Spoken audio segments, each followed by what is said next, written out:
Welcome back, everyone. It's Charlie. We'll be getting all kinds of Deadpool 3 reveals from Marvel, like we see Deadpool versus Wolverine in out, because a big part of the movie is them bringing back all the classic X-Men actors to play versions of their characters again. Elizabeth Olsen also coming back as another version of her Scarlet Witch for some House of M Easter eggs. And as part of all this, it looks like we're actually going to get a full-on Scarlet Witch versus Phoenix fight. Whoa! Oh my God! Oh, wow! So what we have here is, for those of you who have always wondered who would win in a fight if they actually went up against each other, so we'll break it all down. If you're brand new to the channel, be sure to subscribe to get all the videos. We're still in the middle of Secret Invasion episodes. That'll end pretty soon, but then we'll be getting Loki Season 3 later this year too, so there's a bunch of big Marvel stuff coming up.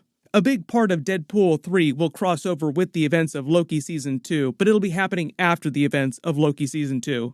During the movie, Deadpool is using Cable's time travel device to jump around, cleaning up different timelines, as he jokes about at the end of Deadpool 2, and that gets him on the TVA's prune list. Mobius, his agents, come after him. There'll be a bunch of TVA characters from the Loki series in Deadpool 3. And at some point in the movie, Deadpool is going to travel to a universe that's meant to be based on House of M in the comics, and he's also supposed to be visiting the 838 universe from Doctor Strange Multiverse of Madness. The rumor right now is that they're actually just going to say that the 838 universe winds up turning into a House of M universe. Like after the events of Doctor Strange Multiverse of Madness, 838 Wanda is left and eventually winds up using her chaos magic powers to go full House of M, but more of a reverse House of M, more of a situation where she helps Magneto, who's going to be her father in the 838 universe, completely take over that reality. So it's not exactly how House of M went down in the comics, but if you hear people saying that they're going to do House of M in Deadpool 3, that's what they're referring to. A universe like the 838 universe where Magneto winds up taking over the entire planet and mutants reign supreme. But it's all meant to be happening as a consequence of what happened at the end of Doctor Strange Multiverse of Madness. Like they're just carrying the plot of that universe forward. This is the main version of Wolverine that Deadpool finds in the movie. He finds him in that 838 House of M universe and eventually wins him over to his side, mostly by wearing him down, as you can see. Like they start the story in the movie together with Wolverine trying to claw his face off. It looks like they both get pruned together by the TVA and sent to the Void Planet from the Loki series, and the fight just drags on for so long because they have healing factors. Eventually, Wolverine just gets tired of it all, like, fine, whatever.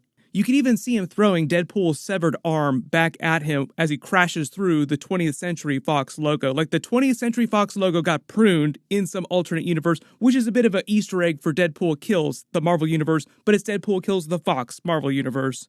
So in the 838 House of M universe, Elizabeth Olsen's Scarlet Witch is supposed to be Ian McKellen Magneto's daughter. Oh, I'm gonna go with Sir Ian McKellen. I don't know if they're saying that she's biologically his daughter along with Quicksilver in the comics, or if they'll just say that he thinks of her as his daughter and wants to protect her from everyone else that's trying to get revenge on her. All the surviving members of the Illuminati that we didn't see during Doctor Strange 2 want some revenge. Either way, that universe's version of Magneto with Ian McKellen coming back is protecting her from all the other heroes like the X-Men, Fantastic Four, all the Fox Marvel characters that we know they're bringing back from the older movies, because it is a bit of a swan song for their characters, like come back and cameo. One of the main classic X-Men they're bringing back is Famke Janssen's version of Jean Grey, who will get to go full Phoenix. Again, this time looking a little more comic booky. Remember, this is the 838 universe and we're doing a House of M inspired story. That's how we got the Wolverine yellow costume. Like in this universe, Professor X was a version based closer to the X-Men animated series version of the character. So all the characters will be wearing comic book costumes that are closer to the original comics. And it seems like at some point during the movie, they'll build up to a giant battle and it'll be kind of like X-Men 3 Last Stand, only with everybody trying to get Scarlet Witch instead of it being Phoenix. And it's during this big final fight that we'll get our Scarlet Witch versus Phoenix fight. So the big question that everybody's been wondering about for a long time, who is more powerful, who would win in a fight? Both characters are meant to be S tier, like some of the most powerful characters in the Marvel Universe next to cosmic beings, actual gods, the one above all, like the one true god, Franklin Richards, the Beyonders, God Emperor Doom, Thanos with the full Infinity Gauntlet. Surprisingly, there haven't been that many Scarlet Witch versus Phoenix fights in the comics, and there haven't been any fights like this before. The last time Scarlet Witch fought Phoenix, it was actually Scarlet Witch versus Cyclops when the Phoenix Force had split and inhabited multiple characters at the same time, and she took him down quite easily, but he was only wielding a portion of the Phoenix's power, and it was meant to be a big House of M reference.